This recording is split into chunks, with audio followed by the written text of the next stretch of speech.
আমার একটিমাত্র ভুলের জন্য আমার এই মিষ্টি দইটা ঠিকঠাকভাবে সেট হলো না। কেন, কিভাবে, কি হয়েছিল সেটাই আজকে শেয়ার করব আমার এই ব্লগে। তো চলেন শুরু করা যাক। আসসালামু আলাইকুম, সবাই কেমন আছেন? আশা করছি সবাই অনেক বেশি ভালো আছেন। আলহামদুলিল্লাহ আমিও অনেক বেশি ভালো আছি। আমার এই একটিমাত্র ভুলটা কি সেটা আপনাদের চোখে পড়ার আগে এবং আপনারা বোঝার আগে চলেন আপনাদের সাথে শেয়ার করি আমি টক দই বসানোর জন্য ঠিক কী করেছি। সরি, টক দই না, মিষ্টি দই। তো শুরুতেই আমি এখানে 4টা হাফ লিটারের দুধ নিয়ে নিয়েছি, দুধের প্যাকেট নিয়ে নিয়েছি। হাফ লিটারের 4টা প্যাকেট মানে 2 লিটার দুধ এখানে। তো এই যে দেখেন পাতিলে হচ্ছিল না, যেহেতু আমি তাড়াতাড়ি করে সব কিছু করছিলাম সেজন্য আমি আর দুধটাকে গলে যাওয়ারও টাইম দেইনি, ওইভাবেই বরফ অবস্থায় আমি পাতিলে নিয়ে নিই। তো এটাকে এখন আমি চুলায় বসিয়ে দেবো, কোনো সমস্যা নেই, এটা আস্তে আস্তে গলে যাবে। এই যে দেখেন আমার এখানটাতে অনেক ফানি লাগছিলো, মনে হচ্ছিলো যে দুধের তাজ এখানে। তো যাই হোক, এই যে আমার দুধটা বলক এসে গিয়েছে, এটাকে আমি প্রায় 1 কাপের মতো শুকিয়ে ফেলবো। বেশি শুকাবো না, কারণ বেশি শুকালে দইটা আঠালো আঠালো হয়ে যায়, সেজন্য। তো দুধটাকে অন্য চুলায় বসিয়ে আমি এই চুলাটাতে একটা প্যান বসিয়ে দিয়ে ওটাতে আমি কিছুটা চিনি দিয়ে নিয়েছি। হাফ কাপ হবে, হাফ কাপ থেকেও একটু কম হবে, কারণ আমরা অতটা বেশি চিনি খাই না। এটারই আমরা ক্যারামেল করে নেব, মানে ক্যারামেলটা আমার যেরকম কালার আমি চাচ্ছি সেরকম করেই নেব। তো এই যে এখানে ক্যারামেলটাতে কোনো পানি কিচ্ছু দিব না, এমনিতেই এটাকে গলিয়ে নেব। তো এখানে চিনিটা গলতে গলতে আমি ওই দুধ থেকে 1 কাপ দুধ তুলে নেব, কারণ হচ্ছে এই যে ক্যারামেলটা করছি এটাতে আমি 1 কাপ দুধ দিব, সেই জন্য গরম গরম দুধ 1 কাপ তুলে নিচ্ছি। এখানে আমার চিনিটা অলরেডি গলতে শুরু করে দিয়েছে। এই অবস্থায় চিনিটাকে অনবরত নেড়ে যেতে হবে, অন্যথায় দেখা যাবে যে এক জায়গা দিয়ে পড়ে যাচ্ছে আর এই জায়গা দিয়ে চিনি দলা পেকে আছে। তো সেই জন্য বারবার নেড়ে যেতে হবে। এই যে যেমনটা আমি নেড়ে যাচ্ছি, এরকম করে নেড়ে চেড়ে নেবেন, তাহলে সব দিকে সমানভাবে কালার আসবে। এইটা হচ্ছে আমার একটা কালার, কিন্তু আমি এই কালার না, এরকম একটা কালার চাচ্ছি, এর থেকে একটু ডিপ। এই যে সেই কালারটা হচ্ছে এটা। তো আমি এখন এই অবস্থায় দুধটাকে ঢেলে দেবো, যে গরম দুধটা আমি উঠিয়ে রেখেছিলাম সেই দুধটা। যেহেতু আমি প্রথমবার এটা করছি, তাই আমার মনে হচ্ছিলো যে এটা গায়ে ছিটাতে পারে, সেজন্য আমি একটু দূর থেকে এই দুধটাকে ছাড়ছিলাম।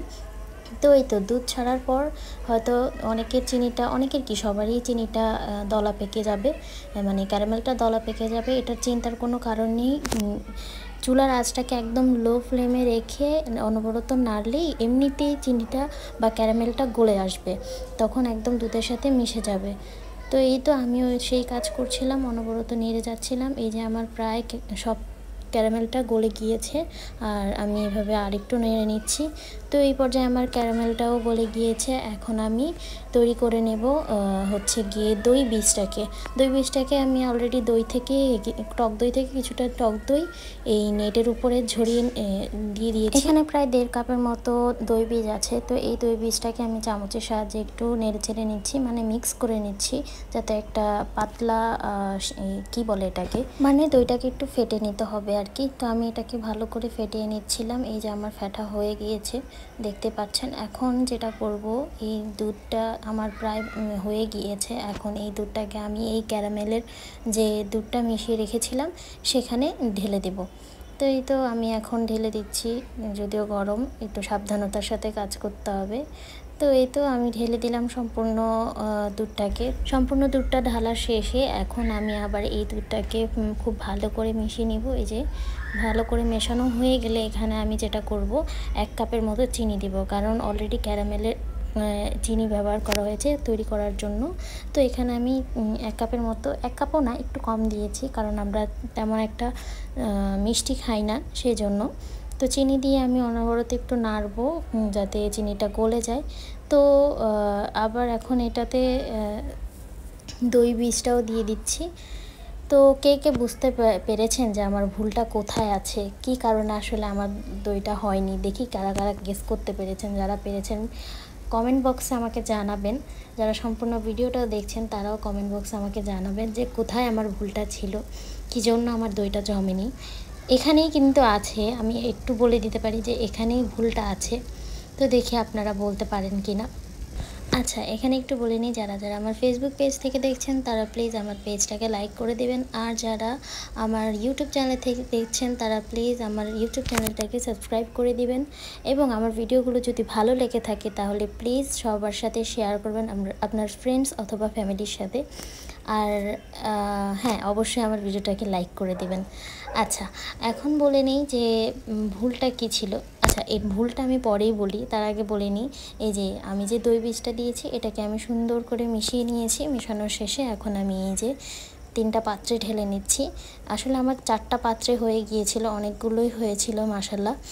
তবে যেটা হয়েছিল ওই যে বললাম ভুল হয়ে গিয়েছে, সে ভুলটা কি সেটা আমি একটু পরেই বলছি। তো এই তো দইটা যেভাবে বসায় আর কি, আমি সেটাই করছিলাম। একটা টাওয়ালে নিয়ে বা একটা পাতিলে, বড় পাতিলে টাওয়াল নিয়ে সেটার ভিতরে এই দইটাকে ঢুকিয়ে দিয়ে আবার সুন্দর করে পেঁচিয়ে মুড়িয়ে আর কি আমি ঢাকনা দিয়ে রেখেছি। এটাকে একটা গরম জায়গায় রাখতে হবে। চাইলে আপনারা আলমারির ভিতরে বা কোনো কম্বল দিয়ে ঢেকে রাখতে পারেন যাতে এটা গরমের ভিতরে থাকে। তো এই যে দেখেন আমি 3টা পাতিলের মধ্যে বসিয়েছি। তো এই তো এই বসানোর পর 4-5 ঘন্টার মধ্যে ছোটোগুলো হয়ে যায়, বড়গুলোর জন্য একটু সময় লাগে।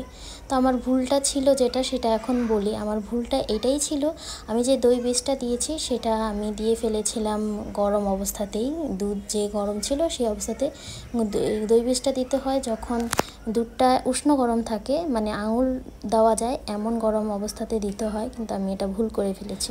তবে চিন্তার কোনো কারণ নেই, দইগুলো ভালোই আছে, শুধু পানি ছেড়ে দিয়েছে এবং সেট হয়নি। তাই জন্য আমি এটাকে অন্য কিছু করে ফেলবো, সেটাও আমি আপনাদের সাথে শেয়ার করব পরবর্তী আমার ভিডিওতে। আজকের মতো এই পর্যন্তই। যাদের কাছে আমার এই ভিডিওটা ভালো লেগেছে প্লিজ তারা আমার ভিডিওটাকে শেয়ার করবেন এবং আমার ভিডিওটাকে লাইক করে দিবেন। আজকের মতো এই পর্যন্তই। আল্লাহ হাফেজ। আর হ্যাঁ, ভুল থেকে কিন্তু মানুষ শেখে, আমিও ভুল থেকে শিখেছি। ইনশাল্লাহ আবার সুন্দর করে করব।